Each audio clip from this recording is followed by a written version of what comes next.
Vivo V40 5G বাংলাদেশের সদ্য launch হওয়া হাইলি ক্যামেরা সেন্ট্রিক একটা ফোন এবং এই ফোনটাতে ভিভো এবার জাইসের সাথে কোলাবোরেট করেছে ক্যামেরার বেলায় এবং আরও বেশ কিছু ইন্টারেস্টিং স্প্যাক এই ফোনটাতে আছে। গত প্রায় এক সপ্তাহের ইউজার এক্সপিরিয়েন্স থেকে আজকের রিভিউতে আপনাদেরকে জানাবো এই ফোনের ভালো দিক কী কী আছে এবং মন্দ দিক কী কী আছে।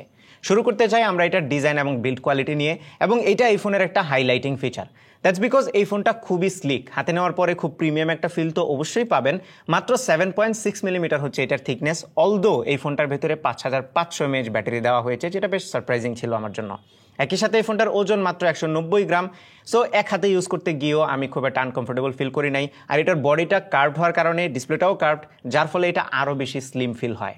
ফোনটার পেছনের দিকে গ্লাস আছে, সামনের দিকেও গ্লাস আছে, এবং এই গ্লাসে শর্ট সেন্সেশন আলফা নামের একটা প্রোটেকশন দেওয়া হয়েছে।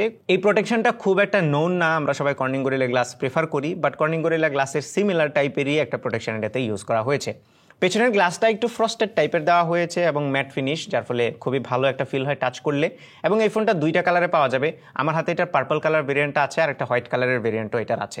ক্যামেরা হাউসটাও একটু ইউনিক করে দেওয়া হয়েছে, নিচের দিকে এলইডি ফ্ল্যাশ লাইট আছে এবং এটাকে অরা লাইট বলে। সেই সাথে আমরা এখানে দুইটা সেন্সর দেখতে পাচ্ছি, যার পাশে জাইসের ব্র্যান্ডিং আছে। এই ক্যামেরা নিয়ে আমরা পরে অবশ্যই বিস্তারিত কথা বলবো।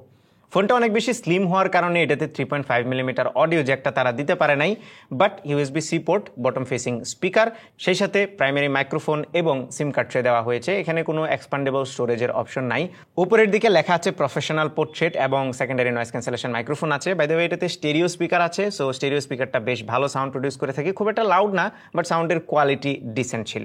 আরেকটা ভালো ব্যাপার হচ্ছে এই ফোনটাতে IP68 এবং IP69 রেটিং আছে, যার ফলে এটা ওয়াটারপ্রুফ। আপনি পানির নিচে 30 মিনিট পর্যন্ত রাখতে পারবেন, 1.5 মিটার পানির নিচে পর্যন্ত, তারপরেও ফোনটায় কোনো সমস্যা হবে না। সো ওয়াটারপ্রুফ ফোন খুঁজলে এটা ডেফিনেটলি একটা গুড চয়েস। ওভারঅল এটার বিল্ড কোয়ালিটি, ডিজাইন সবকিছু আমার কাছে একদম পারফেক্ট মনে হয়েছে। এবার আসি ডিসপ্লেতে।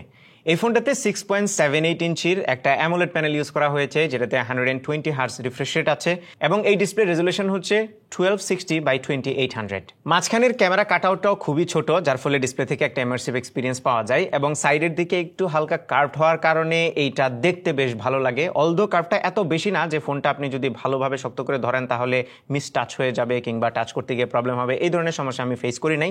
এইটুকু পর্যন্ত কার্ভ ওকে ছিল এবং এটাতে ডিসপ্লে প্রোটেকশনও বাই ডিফল্ট লাগানো আছে, সো আমার মনে হয় না কোনো প্রবলেম হবে। সো এই ডিসপ্লের content watching experience was really good. Colour reproduction ঠিকঠাক ছিল, আপনি চাইলে কালার প্রোফাইল চেঞ্জ করতে পারবেন সেটিং থেকে। সেই সাথে টাচ রেসপন্স খুব ভালো ছিল, ভিউইং অ্যাঙ্গেল বা কালার নেগেটিভিটির মতো কোনো ইস্যু তো এই ধরনের ফোনে থাকেই না। তবে এই ডিসপ্লের একটা স্পেক খুবই ইন্টারেস্টিং ছিল, সেটা হচ্ছে 4500 nit local peak brightness. So এই লোকাল শব্দটা এখানে খুব ইম্পর্টেন্ট, কারণ 4500 নিট শোনার পরে অনেকে একটু ঘাবড়ে যেতে পারে, হাই হাই আমরা তো ফ্ল্যাগশিপ ফোনেও এত ব্রাইটনেস দেখি না। ফ্ল্যাগশিপ ফোনে আমরা ম্যাক্সিমাম হয়তো 2600 নিটস দেখি, কোনোটাতে 1700 নিট দেখি। 4500 নিট মানে তো হচ্ছে আমার চোখ টোক ঝলসে যাবে, এটা এত ব্রাইট। ব্যাপারটা একদমই সেরকম না, কারণ 2000 নিটের উপরে যখন কোনো ব্রাইটনেস যায় সেখানে একটা ডিমিনিশিং রিটার্ন আছে। সো 2000 নিটের উপরে যখনই যাবে ব্রাইটনেস, সেটা তত বেশি ব্রাইটার হবে না। একদম আপনি যত উপরেই যান না কেন সেটা ব্রাইটনেস সামান্য পরিমাণে বাড়বে।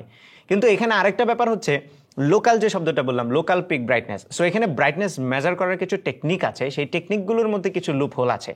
ভিভো আপনাকে মিথ্যে কথা বলতেছে না, তবে তারা যখন এই ব্রাইটনেসটা মেজার করেছে তখন লো APL এ মেজার করেছে। APL মানে হচ্ছে অ্যাভারেজ পিকচার লেভেল। সো যখনই অ্যামোলেড ডিসপ্লের কোনো একটা এরিয়ার আপনি ব্রাইটনেসটা মেজার করবেন, অ্যামোলেড ডিসপ্লেতে আমরা জানি পিক্সেলগুলো ইন্ডিভিজুয়ালি লাইট আপ হয়। সো যখনই 5%-এর কম এরিয়া জুড়ে কোনো একটা জায়গাতে HDR সিচুয়েশনে ব্রাইটনেস মেজার করা হয়, তখন সেটা রিডিংটা অনেক হাই হয়ে যায়। এই কেসেও তারা এটাই করেছে, যার ফলে 4500 নিট পর্যন্ত তারা মেজার করতে পেরেছে। বাট অ্যাকচুয়াল বা রিয়েল লাইফে আপনি যদি 100% APL নিয়ে মাপেন তাহলে এত বেশি হবে না। তার মানে আমি বলতেছি না যে এটা ডিসপ্লেটা ব্রাইট না, এটা এনাফ ব্রাইট। ইনডোরে তো কোনো সমস্যা নাই, ইভেন আউটডোরে ইউজ করতে গিয়েও ডিরেক্ট সানলাইটে আমরা তেমন ভিজিবিলিটিতে কোনো প্রবলেম পাই নাই। সো বাস্তব জীবনে আপনি যখন ইউজ করবেন ব্রাইটনেস নিয়ে কোনো ইস্যু নাই। বাট 4500 নিট শুনে ঘাবড়ে যাওয়ারও কিছু নাই বা অনেক বেশি এক্সাইটেড হয়ে যাওয়ারও কিছু নাই যেটা অনেক ব্রাইট। ব্যাপারটা একদমই সেরকম না, জাস্ট ক্লারিফাই করে দিলাম। ফার্দার প্রসিড করার আগে এই ফোনের প্রাইসটা আপনাদেরকে বলে দেই। এই ফোনটা বাংলাদেশে অফিসিয়ালি লঞ্চ হয়েছে 62,999 টাকা, মানে 63,000 টাকায়, এবং এইটা 12 256 জিবি ভেরিয়েন্টে পাওয়া যাবে। এবার ফোনটা যেহেতু ক্যামেরা সেন্ট্রিক, তাই এখন একটু ক্যামেরা নিয়ে কথা বলতে চাই। প্রথমে এই জাইসের সাথে কোলাবোরেশনের ব্যাপারটা একটু ক্লারিফাই করে দিই আপনাদেরকে। তো জাইস সম্পর্কে যারা জানেন না, জাইস খুবই রিনাউন্ড একটা কোম্পানি। চাঁদে ছবি তোলার জন্য যে লেন্স ইউজ করা হয়েছিল সেখান থেকে শুরু করে হলিউডের বিগ বিগ প্রোডাকশনে যেসব লেন্স ইউজ করা হয় সব জায়গাতে জাইসের কাজ হয়। তার মানে খুবই রিনাউন্ড একটা কোম্পানি। এখন জাইস অনেক স্মার্টফোন ব্র্যান্ডের সাথে কোলাবোরেট করছে, ভিভোর সাথেও করছে। তো কোন কোন জায়গাতে তারা করে? প্রথমত অনেক ফোনেই দেখবেন টি স্টার কোটিং লেখা থাকে পেছনের দিকে। লেন্সের যে কোটিংটা থাকে সেটা জাইসের দ্বারা ডেভেলপ করা হয়। সেক্ষেত্রে সফটওয়্যার সাইডে প্রচুর পরিমাণে কাজ করে তারা। জাইসের যে স্টাইলগুলো আছে সেগুলো অ্যাপ্লাই করে, লুক, এই ধরনের কাজ জাইস স্মার্টফোন ব্র্যান্ডের সাথে কোলাব করে একই সাথে জাইসের অপটিক্সও ইউজ করা হয়। সো এই ফোনটাতেও জাইস কোলাবোরেট করেছে, বাট এখানে টি স্টার কোটিংটা দেওয়া হয় নাই। এছাড়া সফটওয়্যারে এবং অপটিক্সের বেশ কিছু কোলাবোরেশন জাইস এবং ভিভোর মধ্যে হয়েছে। সো আমি একটু এই ফোনের স্পেকটা বলে দিতে চাই। ক্যামেরা স্পেক, দুইটা 50 মেগাপিক্সেলের সেন্সর আছে, একটা ওয়াইড লেন্স আর একটা আলট্রা ওয়াইড লেন্স, এবং এখানে একটা ring style LED flash light আছে যেটা কালার টেম্পারেচার অ্যাডজাস্ট করতে পারে, যেটা বেশ ইউজফুল আপনি যদি লো লাইটে ছবি তুলতে চান তখন। আমরা যদি ছবির কোয়ালিটির কথা বলি, আমি কোনো জাইসের স্টাইল বা অন্যান্য কোনো কিছু অ্যাড করছি না। বাই ডিফল্ট যদি ছবির কোয়ালিটির কথা বলেন, ডিসেন্ট কোয়ালিটির ছবিটা প্রডিউস করতে পারে কনসিডারিং দ্য প্রাইস। ভালো আলো যদি থাকে তাহলে মাঝে মধ্যে আমি দেখেছি যে ছবিতে কন্ট্রাস্ট একটু বেশি হয়, বাট ছবি দেখতে খারাপ লাগে না। Colour reproduction is fine as well. এখন এইটার ছবিতে আপনি অপশন পাবেন, 3টা অপশন পাবেন। যখনই আপনি ফটো মোডে গিয়ে ছবি তুলতে যাবেন তখন বাই ডিফল্ট জাইস সিলেক্ট করা থাকে না, এখানে ভিভিড সিলেক্ট করা থাকে। আপনি চাইলে ভিভিড, টেক্সচার্ড এবং ন্যাচারাল, এই 3টা মোড থেকে যে কোনো একটা মোড চুজ করতে পারবেন। ন্যাচারালে যদি যান তাহলে অনেকেই আছে ন্যাচারাল মোডে ছবি পছন্দ করবে না, কারণ এইটা হচ্ছে like true to life colour produce করার চেষ্টা করে জাইসের একটা লুক এটা। আর ভিভিডে দিলে কালারগুলো একটু বেশি পাঞ্চি হয়। সো আপনার পছন্দ মতো স্টাইল নিয়ে আপনি ছবি তুলতে পারেন। আমার কাছে ভালো লাগে জাইসের যে স্টাইলটা আছে সেটা, বাট আবারও সোশ্যাল মিডিয়াতে শেয়ার করার জন্য বা একটু ভিভিড ছবির জন্য আমার মনে হয় ভিভিড মোডটাই ঠিকঠাক আছে। আর এই ক্যামেরাতে পোর্ট্রেটে প্রচুর ফোকাস করা হয়েছে, যার ফলে উপরের দিকে লেখাও আছে প্রফেশনাল পোর্ট্রেট। এবং পোর্ট্রেট মোডে গেলে আপনি 3টা অপশন পাবেন, একটা হচ্ছে 24 মিলিমিটার, একটা 35 মিলিমিটার আর একটা 50 মিলিমিটার। যদিও এটাতে ডেডিকেটেড কোনো জুম লেন্স নাই, ডিজিটালি ক্রপ করে ছবিগুলোকে আরেকটু বেটার করার চেষ্টা করা হয়। আমার কাছে অলওয়েজ 35 মিলিমিটারটা প্রেফারেবল মনে হয়েছে। 24 মিলিমিটার একটু বেশি ওয়াইড, আর 50 মিলিমিটারটা যেহেতু ডিজিটালি ক্রপ করে করা হয় যার ফলে ডিটেলের কিছুটা ঘাটতি থাকে। তারপরও একটু টাইট হলে ছবি দেখতে ভালো লাগে, মানে ফেস টোন, ফেসের যে স্ট্রাকচার এটা দেখতে ভালো লাগে, টোন না স্ট্রাকচার বেটার হয়। তারপরে আমি 35 মিলিমিটারটাই প্রেফার করি। না, পোর্ট্রেটে এজ ডিরেকশন ভালো ছিল, ব্যাকগ্রাউন্ডে যে ডেপথ আছে বা ডেপথের যে কনসিস্টেন্সিটা সেটা খুব ভালো ছিল। সাবজেক্ট যখন ব্যাকগ্রাউন্ড থেকে দূরে থাকে তখন একটা ফেড ইফেক্ট, মানে অপটিক্যাল ব্লারিনেসের যে একটা ইফেক্ট সেটা ক্রিয়েট করতে পারে, যে জিনিসটা বেশ ভালো লেগেছে।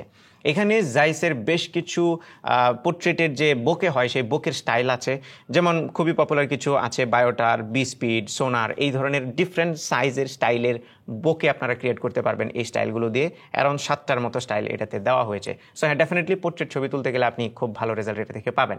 আলট্রাওয়াইডেও খুবই ভালো রেজাল্ট আমি পাচ্ছিলাম। এই ফোনে আমি খুবই কনসিস্টেন্ট কোয়ালিটি পাচ্ছিলাম আলট্রাওয়াইডে, মানে মেইন ক্যামেরা এবং আলট্রাওয়াইড ক্যামেরার যে কালার কিংবা লুক অন্যান্য সব কিছুই ঠিকঠাক ছিল। দুইটা মোডেই ডাইনামিক রেঞ্জের পারফরমেন্সও ভালো ছিল। জাস্ট মাঝে মধ্যে একটু জুম করে ছবি তুললে একটু লাইক ওভারব্লোন টাইপের হয়ে যাচ্ছিল বা একটু লেস কন্ট্রাস্টি মনে হচ্ছিল ছবিগুলো। এছাড়া কোনো প্রবলেম আমি ফেস করি নাই। ইভেন লো লাইটেও আপনারা ভালো মানের ছবি এটা দিয়ে ক্যাপচার করতে পারবেন। ভিডিওতে এটাতে 4K 30 FPS এর অপশন আছে ম্যাক্সিমাম, এবং OIS আছে, যার ফলে খুবই স্টেবল ভিডিও আপনারা রেকর্ড করতে পারবেন পেছনের ক্যামেরা দিয়ে। এবার আসি ফ্রন্ট ক্যামেরায়। ফ্রন্টেও 50 মেগাপিক্সেলের একটা সেন্সর দেওয়া হয়েছে এবং এটা দিয়েও খুবই ডিসেন্ট কোয়ালিটির সেলফি আপনারা ক্যাপচার করতে পারবেন, ভালো লাইট থাকলে স্পেশালি। এবং এইটাতেও পোর্ট্রেটে গেলে আপনারা জুম করে পোর্ট্রেট তোলার অপশন পাবেন, আর অনেক ওয়াইড এটার ফ্রন্ট ক্যামেরা লেন্সটা। সো গ্রুপ সেলফি তোলার সময় আপনারা খুবই ভালো একটা রেজাল্ট পাবেন। ইভেন ভিভো এটাকে গ্রুপ সেলফি ক্যামেরাই বলছে। এবং পোর্ট্রেটেও আমি ফ্রন্ট ক্যামেরা থেকে ভালো রেজাল্ট পাচ্ছিলাম। আপনি জাইসের যে স্টাইলগুলো আছে, বোকে স্টাইল, সেগুলো ফ্রন্ট ক্যামেরাতে পেয়ে যাবেন। ফ্রন্ট ক্যামেরায়ও 4K 30 FPS ভিডিও রেকর্ড করার অপশন আছে, বাট স্যাডলি সামনে OIS নাই। সো আপনারা যদি ব্লগ করেন তাহলে একটু স্টেবল হাতে ব্লগ করতে হবে। ওভারঅল আমি যদি ক্যামেরা কোয়ালিটি কনক্লুড করি তাহলে আমার কাছে খুবই ডিসেন্ট মনে হয়েছে। তবে পোর্ট্রেট আমার কাছে বেশ ভালো লেগেছে, স্পেশালি এটা যে স্টাইলগুলো আছে সেগুলো যখন আপনি অ্যাপ্লাই করবেন তখন সুন্দর সুন্দর কিছু পোর্ট্রেট পাবেন জাইসের স্টাইলে। এবার আসি পারফরমেন্সে। এই ফোনটাতে Qualcomm Snapdragon 7 Gen 3 processor use করা হয়েছে, যেটা আমরা ভিভো V30তেও দেখেছিলাম। সো পারফরমেন্সে তেমন কোনো পরিবর্তন পাবেন না। র্যাম 12 GB আর ইন্টারনাল স্টোরেজ হচ্ছে 256 GB। UFS 2.2 টাইপের স্টোরেজ এটাতে দেওয়া হয়েছে। না, আমরা যদি রেগুলার পারফরমেন্সের কথা বলি, ডে টু ডে লাইফে কোনো ধরনের প্রবলেম আপনি ফেস করবেন না, খুবই স্মুথলি হ্যান্ডেল করতে পারে every task. App opening, closing, multitasking এগুলো খুবই স্মুথ ছিল, কোনো ধরনের প্রবলেম আপনি ফেস করবেন না। নাও এটাতে যদি গেমিং পারফরমেন্সের কথা বলেন, আমরা এটাতে PUBG, call of duty mobile বাদ দিয়ে এবার একটু গেনশিন ইম্প্যাক্ট খেলেছি এবং গেনশিন ইম্প্যাক্ট খুব ইজিলি এটা হ্যান্ডেল করতে পারছিল কোনো ধরনের প্রবলেম ছাড়াই। আমি খুব একটা ল্যাগ হিকাপ দেখি নাই এবং লম্বা সময় গেম খেলার পরেও এটা খুব একটা গরম হচ্ছিল না, যে জিনিসটা বেশ ভালো লেগেছে। আরেকটা গেম আছে জেনলেস জোন 0, এই গেমটাও একটু গ্রাফিক হেভি গেম, এটাও আমরা এটা দিয়ে খেলে দেখেছি, কোনো ধরনের প্রবলেম ফেস করি নাই। মাঝে মধ্যে এই গেমটাতে 2-1 বার একটুখানি ল্যাগ হচ্ছিল, আমি বিশ্বাস করি এটা প্রসেসর না, এটা হয়তো বা সফটওয়্যারের কোনো একটা ইস্যু, কারণ এটাতে যে সফটওয়্যার ইউজ করা হয়েছে সেটা হচ্ছে Funtouch OS on top of Android 14। Now আমি যদি সফটওয়্যার সাইডের কথা বলি, তাহলে এটাতে সফটওয়্যার আপডেট আসবে, 2 বছরের আপডেট আসবে এবং অ্যারাউন্ড 4 বছরের সিকিউরিটি প্যাচও আপনি পেয়ে যাবেন এটাতে। পাশাপাশি এটার যে ইউআইটা আছে আগের চাইতে স্ন্যাপি হচ্ছে ডেফিনেটলি, বাট আমাদের রিজিয়নে প্রবাবলি একটু বেশি ব্লোটওয়্যার থাকে, যেগুলো আপনি চাইলে ইনস্টল করতে পারবেন। তারপরেও এত দামি একটা ফোনে, 63,000 টাকা দামের ফোনে ব্লোটওয়্যার দেখতে আসলে খুব একটা ভালো লাগে না।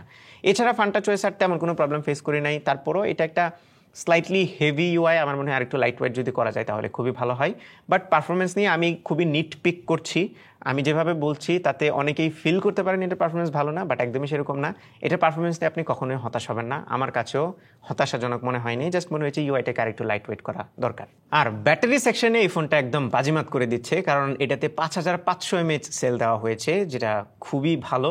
এবং আপনি 120 Hz রিফ্রেশ রেট অন করে ইউজ করলেও পুরা দিন ইজিলি ব্যাকআপ পাবেন। আর যদি আপনি একটু মডারেট ইউজার হন তাহলে 1.5 দিনের মতো ব্যাটারি ব্যাকআপ এক্সপেক্ট করতে পারেন, আর একদমই লাইট ইউজ হলে হয়তো বা 2 দিনও পার করে দিতে পারেন।